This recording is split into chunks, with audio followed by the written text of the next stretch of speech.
90년? 이딴 버러지 같은 새끼 옆에 두고 정치하시니까 나라가 이 모양 이 꼴 아닙니까? 제발 각하 정신 좀 차려주십시오. 주민 여러분 안녕하세요. 주민센터 센터장입니다. 최근 서울의 봄이 관객 500만 명을 넘어서며 승승장구하고 있는데요. 12.12 군사 반란을 집중적으로 다룬 이 영화는 박 대통령 각하께서 서거하셨습니다. 1979년 10월 26일 헌정사상 최초로 현직 대통령이 피살당하는 사건으로 시작하고 있죠. 바로 이 12.6 사태를 집중 조명한 영화가 있습니다. 내부자들, 마야광에 이은 우미노 감독의 욕망 3부작 중 마지막을 장식한 2020년작 남산의 부장들. 1990년 동아일보에 연재되었던 동명의 소설을 기반으로 1970년대 말 미국 하원에서 열린 청문회부터 대통령 암살 사건까지의 40일간 있었던 일들을 각색한 첩보물입니다. 물론 실존 인물의 이름을 거론하지도 않았고요. 역사적 고증에 상상력을 섞어 만든 명백한 팩션이므로 필름 누아르 감성이 가미된 웰메이드 첩보물로 보는 게 좋을 것 같네요. 자, 이 영화에 담긴 감독과 배우의 디테일, 비하인드 스토리까지 지금 줌인 시작합니다. 언제나 줌센의 영상은 영화를 먼저 보고 오시는 걸 추천합니다. 1979년 10월 26일 궁정동 안가로 향하는 대통령. 실제 당시 대통령 의전 차량인 캐딜락 플리트우드 68 리무진 모델입니다. 정말 어렵게 당시의 차량과 같은 모델을 대여할 수 있었다고 하네요. 나라가 잘못되면 다 죽는다. 실존 인물인 제8대 중앙정보부장 김재규를 모티브로 만든 배역 김규평은 대통령을 암살하겠다는 엄청난 계획을 세웁니다. 각오는 돼 있겠지. 원래 이야기의 시작인 미국 하원의 청문회부터 시작하는 시나리오였는데 1차 시사 이후 내용을 이해하는데 시간이 오래 걸린다는 의견을 반영해 처음부터 사건 당일을 보여준 후 40일 전으로 플래시백하는 방식으로 재편집했다고 합니다. 1960년 민주주의를 향한 열망이 담긴 4.19 혁명으로 이승만 대통령이 하야한 후 혼란했던 시기, 1961년 5.16 군사 정변을 일으켜 대통령이 된 박정희. 그렇게 시작된 제3공화국은 한국 최초의 정보기관인 중앙정보부를 설립합니다. 프롤로그에 나오는 사진들은 전부 실제 남아있는 자료입니다. 실제 미국 워싱턴에 가서 국회의사당 외경을 촬영하고 실내는 실제 당시 청문회 장소를 똑같은 규모로 세트를 만들어 촬영했습니다. 그 냄새나는 썩은 권력의 맨 끝에 있는 한 사람을 고발하기 위해서입니다. 프레지던트 박! 코리아 게이트의 핵심적인 증언을 하려는 전 중앙정보부장 박용각. 무려 6년 3개월이라는 대한민국 정보기관 역사상 가장 오랜 기간 동안 기관장을 맡아왔던 제4대 중앙정보부장 김영욱을 모티브로 만든 배역입니다. 사실 이 청문회는 12.6 사건보다 2년 전에 있었던 일이라고 합니다. 내용을 압축하기 위해 40일 전으로 각색했다고 하네요. 지금 한국 민주주의를 비극으로 만들고 있는 자입니다. 이 대사 이후 더 많은 대사가 길게 있었지만 시간 관계상 삭제했다고 합니다. 북한 김일성이다 안 할 도발을 말이야. 이 나라 전직 정보부장이 했어. 제3대 대통령 경호실장 차지철을 모티브로 만든 배역 곽상천. 이희준 배우는 감독이 시킨 것도 아닌데 본인이 해보겠다며 무려 25kg 증량에 성공했다고 합니다. 살이 찌면서 호흡과 발성이 달라져 연기에 큰 도움이 됐다고 하네요. 경술국치야 이거는. 무엇보다 걸음걸이에서 캐릭터가 부각돼 좋았다고 합니다. 그나저나 이성민 배우 박통 분장이 대박인데요. 엄청난 싱크로율로 감독과 모든 배우, 심지어 이 얼굴을 만든 분장 실장까지 놀랄 정도였다고 하네요. 특수분장 귀를 붙이고 잇몸에 틀을 넣어 입이 좀 튀어나오게 만들었습니다. 분장 티가 나지 않도록 CG로 한 땀 한 땀 리터칭까지 했다고 하네요. 그런데 이성민 배우는 살을 좀 더 빼지 못한 게 아쉬웠다고 합니다. 잇몸에 틀을 넣어 발음이 새는 것도 어려웠다고 하네요. 그 배신자 새끼를 어떻게 하는 게 좋겠나? 미국 가서 조용히 해결하겠습니다. 경호 실장 가서 일 봐. 주춤거리는 표정과 자세는 차갑고 무거운 이 영화를 환기시키는 이희준 배우의 연기 디테일입니다. 대통령 집무실도 세트를 제작했습니다. 소품 하나하나, 바닥 카페트까지 미술팀의 엄청난 노력으로 만들어냈다고 하네요. 미국으로 날아간 김규평. 실제 미국 워싱턴 공항에서 촬영 후 CG로 옛 공항으로 만들었다고 합니다. 부장님이 되셨어. 그 자리가 어떤 자리인 줄 알고 덥석하냐 그래. 병원실장이 꽉꽉이라며. 쩔따구랑 충성 경쟁한다고 너도 참 고생이 많다. 곽상천의 모티브가 된 실존 인물 차지철은 예비역 중령 출신이고 김재규는 예비역 중장 출신입니다. 군필이라면 중령과 중장이 어느 정도 차이인지 아실 텐데요. 육사 출신에 대한 열등감이 있는 차지철은 심지어 8살이나 많은 김재규를 엄청 갈궜다고 합니다. 참고로 김재규는 육군사관학교 2기로 박정희 전 대통령과 동기입니다. 너도 나처럼 그냥 똑같이 당한다 너. 이 영화를 왜 만드냐는 김소진 배우의 질문에 감독은 그 현장을 직접 보고 싶어서라고 대답했는데요. 무겁고 차갑고 건조한 이 영화에 배우들의 연기가 부족하면 진짜 큰일 난다고 생각해 가장 연기 잘하는 사람만 캐스팅했다고 합니다. 그러면서도 지금까지 보지 못한 배우의 조합을 만들려고 했다는데요. 그 덕에 이병헌 배우와 곽도원 배우가 첫 연기 호흡을 맞추게 됐습니다. 책 쓴다면 내놓고 가깝게 용서 빌어. 그거 내놓으면 나 죽지 마. 안 내놓으면 진짜 죽어. 협박하네. 이병헌 배우는 곽도원 배우의 메소드 연기에 신선한 충격을 받았다고 합니다. 캐릭터에 완전히 몰입해서 매 테이크마다 다른 톤을 연기하는데 그게 다 박용각 캐릭터 그 자체라는 느낌을 받았다고 하네요. 너 놀다가 왜 이렇게 일찍 가? 내일까지야. 박 부장이 심여사가 아니었으면 못할 일을 감히 저질렀습니다. 창밖으로 보이는 건물은 CG가 아닌 실제 백악관입니다. 백악관 바로 옆 100년이 넘는 역사를 자랑하는 호텔 레스토랑에서 촬영했다고 하네요. 나 진짜 억울해요, 김 부장님. 내가 미국 유학 가서 어떻게 러비스트 됐는지 잘 아시죠? 코리아 게이트 때의 로비스트 수지박 톰슨과 김영욱과 공조한 재미 언론인 줄리 문을 조합해 만든 데보라 심 역의 김소진 배우. 역시나 감독이 의도한 대로 이병헌 배우와 김소진 배우의 첫 연기 호흡입니다. 나쁜 여자는 어디든 간다는데 난 고향을 못 가네? 나쁜 여자도 돈 없으면 아무데도 못 갑니다. 데보라 심에게 박용각 감시를 맡기는 김규평. 김 부장, 내가 이걸 왜 널 줬을까? 캐릭터에 완전히 녹아 갑자기 훅 들어온 곽도원 배우의 즉흥 연기. 갑자기 얼굴을 들이대서 이병헌 배우는 깜짝 놀랐다고 하는데요. 나는 죽어도 너한테 죽지는 않을 거거든. 그걸 또 NG가 나지 않게 이렇게 받아주는 연기 장인 이병헌. 너 이야구라고 들어봤냐? 오셀로에 나오는 이하고? 박통이 중앙정보부를 불신해서 따로 만들었다는 스위스 비밀 계좌 전담 이하고. 사실 당시 대통령이 따로 정보기관을 만든 적은 없다고 합니다. 그게 누군데? 몰라. 이하고는 박통을 향한 김규평의 의심만 심어줄 뿐 그게 영향을 끼치지 않는 맥커핀으로 설정했습니다. 마지막에 전두혁이 박통의 금고에서 금괴와 계좌 목록을 가지고 나가는 걸 보면 전두혁이 이하고였다고 해석할 수도 있겠네요. 너하고 나하고 그냥 무슨 짓한 거야, 규평아. 이 장면은 미국 촬영 당시 카메라 문제로 스케줄 안에 다 찍지 못해 한국에 와서 스태프들이 크로마판을 들고 따라다니며 찍은 후 합성한 컷이라고 합니다. 이게 그리스 신전이지 이게? 사실 이곳은 부산 외국어 대학교입니다. 미국에서는 계단 위로 올라가지 못하게 하기 때문에 부산 외대에 있는 계단에서 찍은 후 기둥과 동상, 배경까지 CG로 다 심었습니다. 우리가 혁명을 왜 했어? 목숨 걸고 왜 혁명을 했냐고. 이 둘이 함께 5.16 군사 정변에 가담한 것처럼 나오지만 사실 김규평의 실존 인물 김재규는 5.16에 가담하지 않았다고 합니다. 이 두 사람도 사실 같은 육사 출신의 비슷한 나이였을 뿐 친구라고 할 정도로 가까운 사이는 아니었다고 하네요.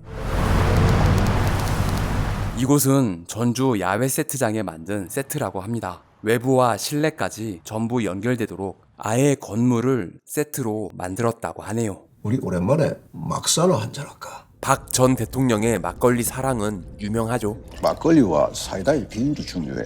이 씬은 원래 대본에 없었는데 현장에서 만들어낸 씬이라고 합니다. 그때 먹었던 막사가 정말 맛있었어. 두 인물의 좋았던 시기를 보여주자는 이병헌 배우의 아이디어였죠. 아노코로와 요가타. 주권 침탈의 현장 보여? 청와대 집무실을 도청한 미국 CIA. 대한민국을 얼마나 졸라봤으면 How could they bug an allied nation's leader? 다들 아시겠지만 병헌 형님은 사실 영어를 굉장히 잘합니다. 당시의 시대상을 반영해 문법은 정확하되 발음은 딱딱한 80년대 한국의 영어를 구사했습니다. Maybe we should tell the UN about President Park's Swiss bank accounts. 야 이씨. 영화 마스터에서는 필리핀식 영어를 구사한 적도 있는 병원 형님. Your city? Many crimes. I'm sorry, but true. 서울 한복판에 탱크가 돌아다니는 비현실적인 장면. 박 실장이 각하를 지킨다고 또 탱크를 돌린 모양입니다. 이거 하지 말랬지? 너무 비현실적이라 마치 CG 같지만 실제 탱크를 구해와 촬영했습니다. 이곳은 동대문 세종대왕 기념관 앞입니다. 탱크는 왜 도는 건데? 그런다고 각하 권위가 올라가? 한편 곽상천에게 지휘봉을 하사받은 보안사령관 전두혁. 감사합니다. 잘 쓰겠습니다. 서현우 배우는 실제로 머리를 거의 다 밀고 그 위에 가발을 써서 전두환 전 대통령을 연기했습니다. 실제 차지철과 전두환은 굉장히 친밀한 관계였다고 하네요. 아니 내가 각하한테 전 장군을 보안사령관으로 추천했을 때 말이야. 그 김 부장이 엄청 반대를 하던데. 국가는 국격이라는 게 있어. 탱크 한 번만 더 돌리면 탱크로 경호실부터 뭉개버릴 줄 알아. 알았나? 곽중령. 육사 시험에 낙방해 꼴랑 중령으로 제대한 곽상천을 제대로 까내린 육사 출신 김규평. 어이 김 부장, 각하가 국가야. 김 부장이야말로 자기가 할 일을 정확히 몰라? 그거 써 있잖아 대문 앞에. 음지에서 지랄하고 양지를 뭐 어쩐다. 개씹새끼 꽉꽉이 너 내가 오늘 청와대 뒷마당에다 묻었으니까. 당시 경호실장과 중종부장의 대립은 청와대 안에서도 유명했다고 하는데요. 주변 사람과의 인터뷰 때 듣기로는 마치 6.25 전쟁을 방불케 했다고 하네요. 대한민국 권력의 정점에 있는 사람들이 마치 초딩처럼 싸운다는 설정을 하고 서로 감정을 끌어올려 애드립으로 싸웠습니다. 이희준 배우는 찍을 땐 몰랐는데 집에 가서 보니 목에 멍이 들어 있었다고 하네요. 야 우리 저 남산 쳐들어가자 안 되겠다. 어? 돈가스 맛 좀만 보자. 당시에는 아직 남산의 돈가스가 유명해지기 전이었습니다. 박용각의 모티브가 된 김영욱 전 중종부장의 별명이 나르는 돈가스였다는 사실에서 비롯된 대사입니다. 분명 원고를 회수했는데 발표된 박용각의 회고록. 잡지가 생각보다 날카로워서 상처날까봐 조심히 던졌지만 한 번에 오케이가 났다고 합니다. 내가 미쳤어! 왜 내가 내 무덤을 파? 황당한 건 박용각도 마찬가지. 김 부장이 설마 나 엿먹이려고? 김 부장이 왜 또라이 짓을 해? 그 자식도 정신 차려야 돼. 각하는 이 인자 살려두질 않아. 삼선 계열을 반대한다고? 박통과 박용각의 과거 좋았던 시절. 과거인데 곽도원 형님이 더 늙어 보이는 건 혹시 현역에 있을 때가 더 힘들었음을 표현한 걸까요? 임자 옆에는 내가 있잖아. 임자 하고 싶은 대로 해. 그래서 폭력으로 일궈낸 삼선 개헌. 좀 살살 했어야지. 왜 날 또 나쁜 놈 만드냐고. 너 그렇게 사람 쥐어 패고 무사할 줄 알았어? 참 할 말이 없네. 돈 보따리 내놓고 퇴근해. 이 씨는 실제 남산에 남아있는 옛 중앙정보부 안기부 건물이었던 서울특별시청 남산청사에서 촬영했습니다. 규평의 공간은 그의 날카로운 신경을 표현하는 듯한 무늬의 대리석으로 설정했다고 하네요. 이병헌 배우가 실존 인물이 법정에 선 영상을 보고 머리를 쓸어 올리는 게 마치 흐트러지지 않겠다는 그의 심지가 보이는 것 같아 그 행동을 그대로 따와 설정했다고 합니다. 여기 중정이야. 죽었다 치고 더 말해봐. 워싱턴에서 박용각을 도청했다는 임 교수. 김승훈 배우는 영화 덕혜옹주에서 박정희 역을 맡은 적이 있습니다. 나? 날? 박용각 도청에 이어 이번엔 본인 도청을 의뢰한 중정내 곽상천의 뿌락지 유동훈의 존재를 알게 된 김규평. 지금은 파리 대사관에 있습니다. 워싱턴의 함대형이 파리로 보내. 여기서는 내가 너무 곤란한데. 주불 한국대사와 접선 중인 유동훈. 실제 파리의 세느 강가에서 촬영했습니다. 미 하원 의원 방한 축하 파티가 열리는 미 대사관저의 연회장은 세트가 아니라 이천의 사우스 스프링스 CC의 클럽 하우스라고 합니다. 당시 미 대사관저가 한옥이었다는 사실을 반영해 비슷한 곳을 헌팅했다고 하네요. 역시 미국 대사관 자리가 제일 명당이야. 여기 공기 봐봐. 박 부장이 한번 해보자네. 주인 바뀔 때 됐다고. 이런 장면을 보면 명백한 필름 누아르 같네요. 역시 누아르 장인 우민호 감독. 주불 한국대사 윤태호는 박영각을 파리로 불러드립니다. 이곳은 당시 실제 사건이 일어났던 파리의 방돔 광장입니다. 자국의 영화도 허가를 잘 해주지 않는 곳인데 실제 역사를 다룬 한국 영화라고 이례적인 허가를 받았다고 하네요. 이 씬은 원래 방돔 광장에 있는 리츠 칼튼 호텔에서 찍으려 했는데 호텔의 허가를 받지 못해 옆 건물에서 찍은 후 CG로 입구를 바꿨다고 합니다. 각하가 그랬대요. 더 이상 박부장하고 싸우기 싫다. 미국 갈 때 가져간 돈만 내놓으면. 무슨 돈? 거울에 비친 카메라 역시 CG로 지웠습니다. 진짜 그랬대? 김규평이 염주를 차고 있는 게 보이는데요. 사실 김재규는 12.6 사건 때까지 종교가 없었다고 합니다. 사건 이후 재판 과정에서 불교에 입교했다고 하네요. 여담으로 이병헌 배우 역시 항상 염주를 차고 다니는데 촬영이 끝나면 본인의 염주로 다시 바꿔 찼다고 합니다. 늦은 밤 규평을 찾아온 박통. 내가 언제 끝날 것 같아? 점점 초췌해져 가는 박통의 얼굴. 시간이 흐를수록 더 늙어 보이도록 흰머리도 많이 그리고 피곤해 보이는 분장을 했다고 합니다. 박 부장 어떻게 할 거야? 제가 어떻게 하기를 원하십니까? 임자 옆에는 내가 있잖아. 임자 하고 싶은 대로 해.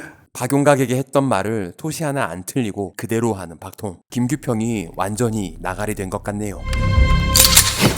침대 귀퉁이에서 불안하게 자고 있었다는 디테일한 설정. 규평 역시 전화 벨소리에 놀라는 장면을 바로 연결시켰습니다. 결정만 내려주십시오. 결국 친구인 용각을 처리하기로 결정한 규평. 나보고 박 부장을 유인해라. 김 부장 완전 양아치네. 찻소리가 너무 시끄러워서 이 대화는 전부 다 후시로 녹음해 입혔습니다. 아 씨발! 김 부장만 다른 색의 넥타이를 하고 있다는 깨알 같은 디테일. 판돈 다 걸지 말랬지? 오 대보라 여기 웬일이야? 큰 모자 때문에 조명이 들어가지 않아 촬영 감독은 난감해했다고 하는데요. 감독은 오히려 얼굴이 어둡게 나온 게 심리를 표현하는 것 같아 더 좋았다고 합니다. 첩보 영화의 여배우는 섹시해야 한다는 첩보물의 클리셰를 벗어나 중성적인 캐릭터로 디자인해 현실감을 더 살렸습니다. 결국 데보라 심의 도움으로 박용각을 납치한 함대영. 세상 초라해 보이는 그의 발은 이후 결말에 대한 복선으로 설정했습니다. 내 구두 못 봤어?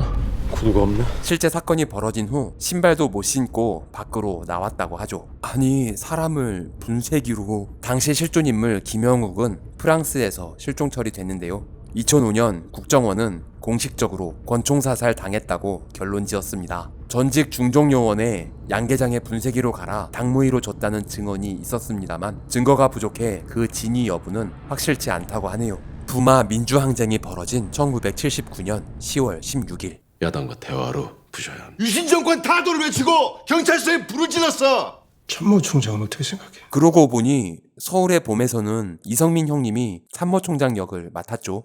다시 보니 느낌이 좀 묘하네요. 참모총장이 대답을 못하자 이때다 싶어 치고 나오는 전두혁. 1공수여단을 부산에 보내면 조기 진압이 가능합니다. 개봉 당시 이 영화를 볼 땐 몰랐는데 지금 보니 둘의 관계가 심상치 않은 게 느껴지는 것 같네요. 기업령 선포해. 박 부장이 실종됐다고. 박통은 그새 더 늙었습니다. 그 자식이 가져간 돈은? 제발 내가 달란 거를 가지고 와. 판단력이 흐려진 박통의 욕망을 채워주는 건 곽 실장입니다. 비오는 밤 박통은 곽 실장만 궁정동으로 부릅니다.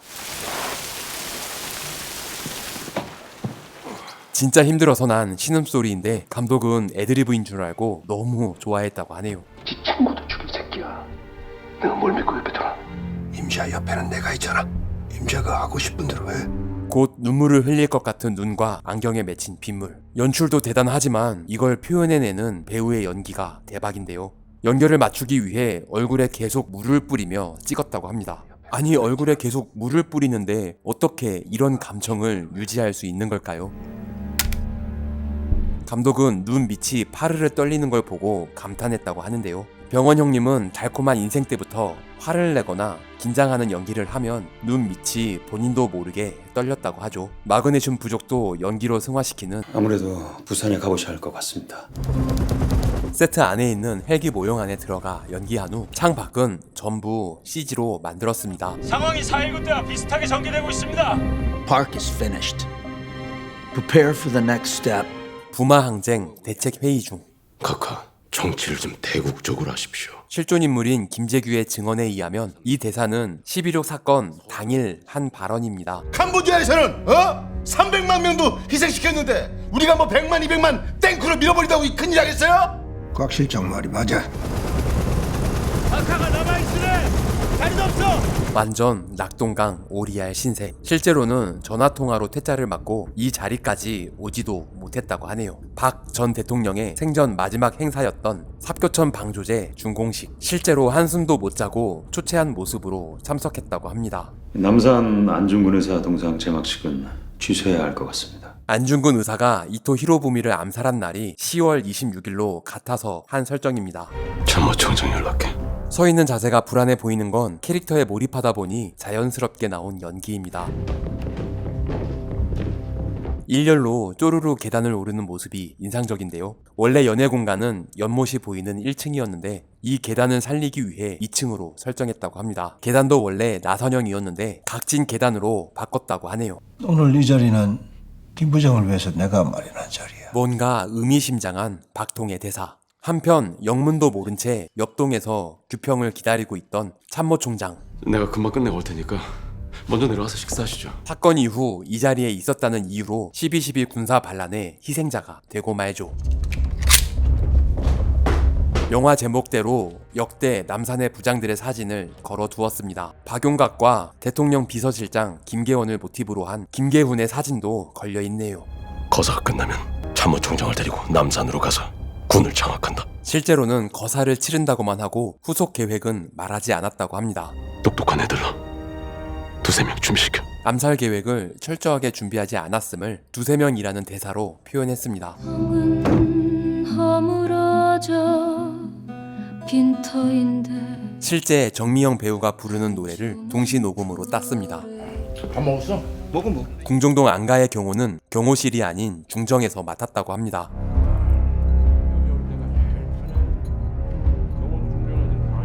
경호 요원들은 밥을 먹고 있어서 작전을 실행할 수 있었다고 하네요. 카카, 제가 한 잔 올리겠습니다. 실제 상차림을 고증해 똑같이 술상을 만들었다고 합니다. 그때 카카가 제게 물으셨죠.